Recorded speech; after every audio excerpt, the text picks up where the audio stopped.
विषय तो त्यांचा झाला नारायण, नावडे जनधन माता पिता. पुढे सरकून बसा. त्याचा विषय देव बनला, त्याचा देव काम ऐकत असतो. आपला विषय प्रपंच बनलाय. आपल्या आपल्या मनाला आपण विचार केला पाहिजे, आपल्याला देव किती आवडतो. अविरत ज्याच्या अंतःकरणात देवाविषयी सद्भावना आहे, रात्रंदिवस ज्याच्या मुखात देवाच्या नामाचे पाडे आहेत, अशांचं भक्त देव काम करत असतो. देवाला पैशाची गरज नाही. मोठ्या माणसाचं वाक्य सांगतोय, पंढरपुरातला मालक काम करण्यासाठी हाक मारल्यावर धावत येण्यासाठी पैसे घेत नाही आणि कामही फुकट करीत नाही. पैसे घेत नाही चर्मन. का घेत नाही? कारण पैसे जिच्या ताब्यात आहे ही त्याची बायको आहे. हिजू महाराज, पैसे जिच्या हातात आहेत ही त्याची मालकी नाही, त्याची पत्नी आहे. आणि बायको जवळ पैसे कोणाला असते? नवऱ्याला. मग तुमच्या माझ्या बायका आपलेच घेतलेले पैसे साचल्यावर अडचणीत आपल्याला देतात, तर जगाच्या मालकाची पत्नी किती अधिकारी असेल? ती कोणाला देणारे पैसे? मग पैशाची त्याला गरज नाही. मग फुकट काम करीत नाही. त्याला कशाची भूक लागलेली आहे? त्याला कोणता दुष्काळ आहे? त्याला एकच दुष्काळ आहे, तो फक्त प्रेमाचा, तो फक्त भावाचा, तो फक्त श्रद्धेचा. देव भावाचा भुकेला, देव भावाचा भुकेला, देव भावाचा भुकेला, देव भावाचा भुकेला. आजी दुष्काळ आला, आजी दुष्काळ आला, देव भावाचा भुकेला, देव भावाचा भुकेला. आजी दुष्काळ आला, आजी दुष्काळ आला, देव भावाचा भुकेला.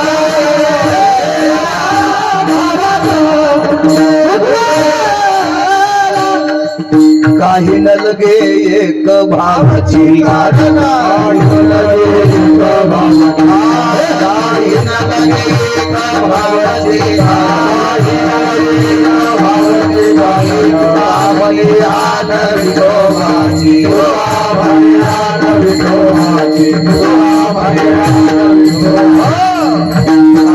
लगे एक भावची कारण, तुका मने आन विठोबाची.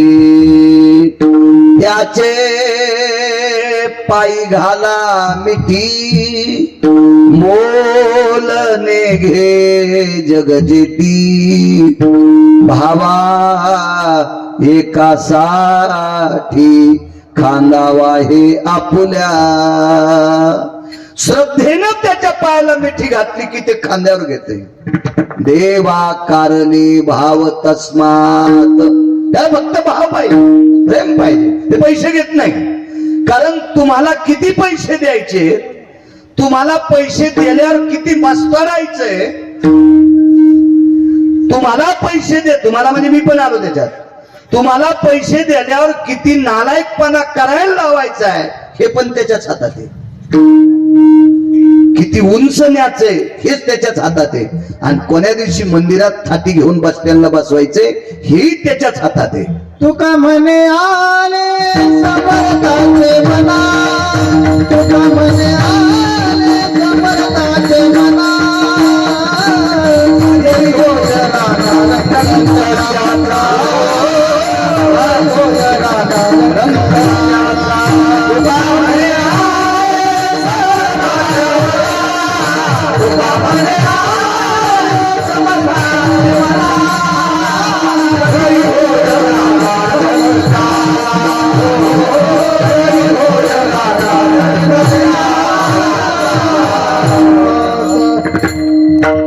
कारण पैशाची याच्याकरता त्याला गरज नाही. कोणाला राजा, कोणाला भिकारी, कोण्या भिकाऱ्याला राजा करायचं हे त्याच्या हातात आहे.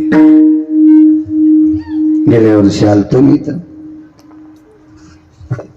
महाराष्ट्रातले 4200 19 गाव मी पाहिले, खूप श्रीमंत पाहिले, खूप श्रीमंत. आणि 22 वर्षात टोकाला गेलेली श्रीमंत भिकारी झालेले पण पाहिले.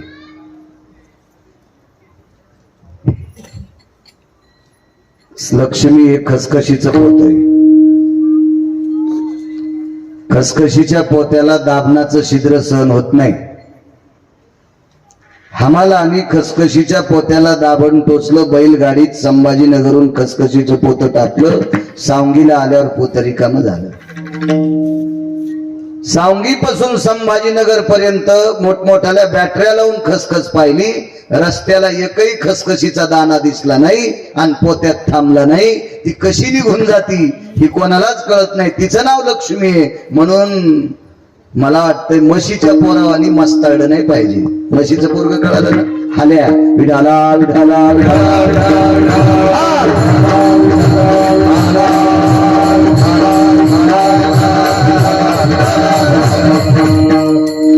या सगळ्या गोष्टीचा हावभाव सांभाळत असताना धर्माची मर्यादा, विटेवरच्या मालकाचं भजन, काशीतल्या मालकाचं भजन, ज्ञानोबराय तुकोबरायच्या नामाचा टाहाव जे अंतकरणात ठेवतो त्याच्या हाकेला जगाचा बाप धावतो. बाकी नाही, बाकी नाही. एक जण म्हणे महाराज मला भजन करायला वेळ नाही पण मी काम चुकीचं करीत नाही. तू 1 नंबरचा महाराज. भजन कधीच करीत नाही आणि एकही काम चुकीचं करीत नाही. हजारो महाराजाची बरोबरी करू शकतो तो.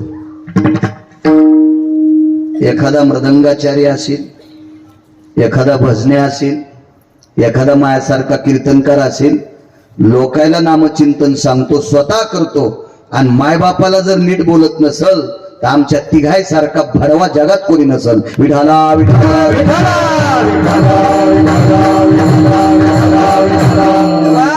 काम चांगली करणारी माणसं सर्वश्रेष्ठ असतात.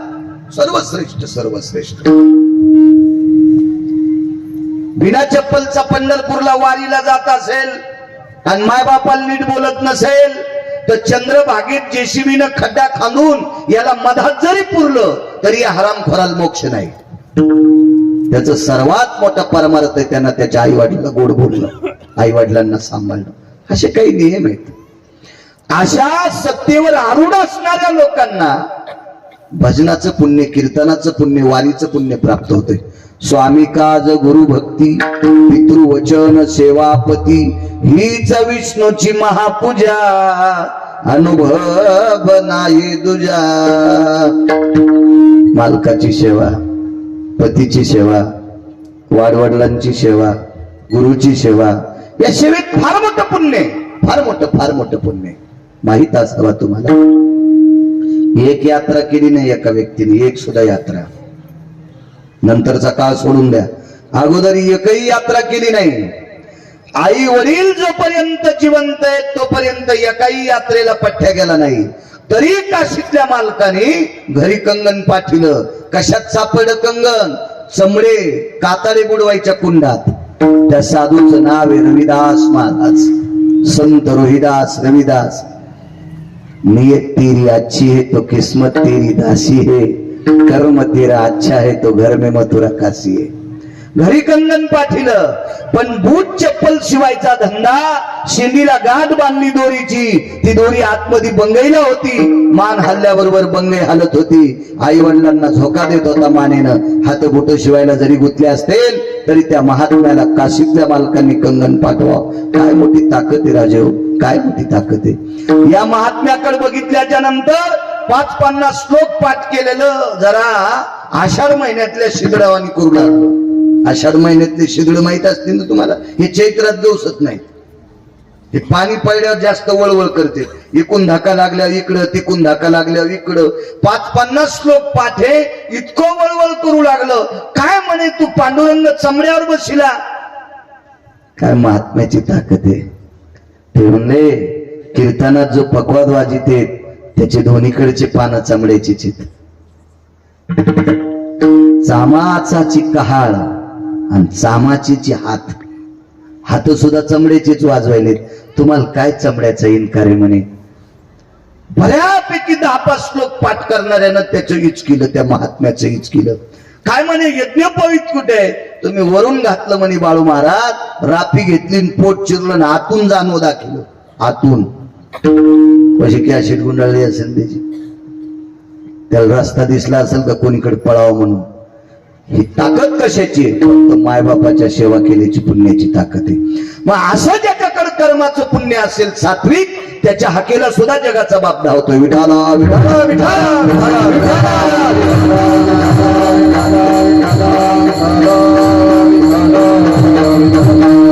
पुराणातले काही प्रसंग तुमच्या पुढे मांडतोय. 78 लोक एका पंक्तीला जेवायला बसले होते. वाढवा आवाज, करा करा करा, गोड करा. 78 लोक एका पंक्तीला आहेत. 78. त्याचा रिदम आला पाहिजे वापस. इकडच्या पंक्तीला 36 लोक आहेत. खर तर 14च होते, पण एका महात्म्याचं वाक्य ऐकलं याच्याकरता 36 सांगतोय. आणि या पंक्तीला 78 लोक होते. 78. पण 78 लोकांपैकी 2 लोक सोडून दिले तर सगळे हरामखोर होते. सगळी नालायक होती, बुजदिल होती, भंगिरी होती. त्याच्यापैकी एक होता गांधार देशाचा राजा शकुनी. एक होता जयद्रथ. मी त्याला जयद्रथ म्हणत असतो, शकुन्या म्हणत असतो. दुःशासन, दुर्योधन,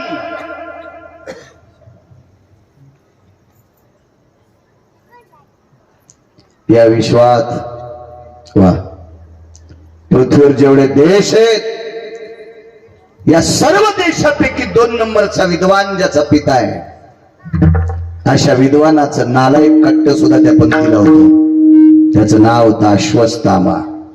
बाप किती विद्वान, काय पुरुषार्थ बापाचा. जगात 2 नंबरचा विद्वान, जगात 1 नंबरचे राजा दशरथ होते. शब्दवेधी नावाच्या विद्येमध्ये सांगतोय.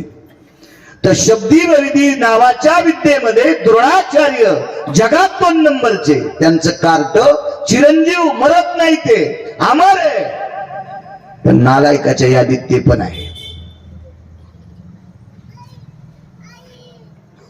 36 लोकांच्या आणि 78 लोकांच्या या 2 पंक्तीच्या मधात या परमपावन भारत देशातली एक स्त्री तूप वाढण्यासाठी निघालेली आहे. हकेसर शिवडी सांगतोय, तूप वाढत होती. तूप डाव्या हातामध्ये गुडघ्या इतकं बकीट आहे, मोठं बकीट फुल तुपानं भरलेलं.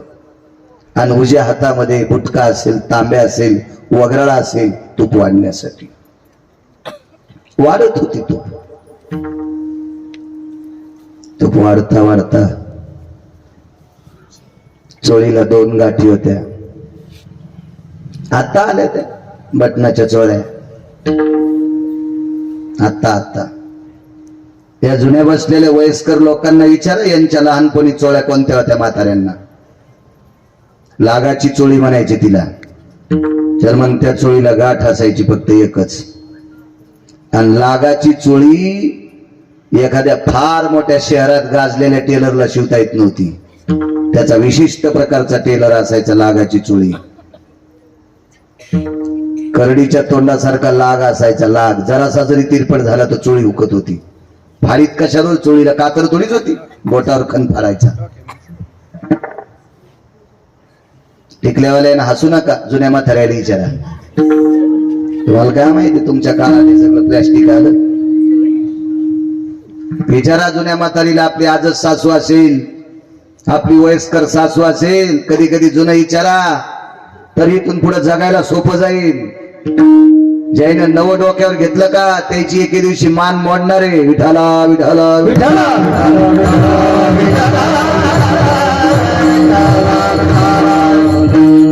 जुनी चोळी येते,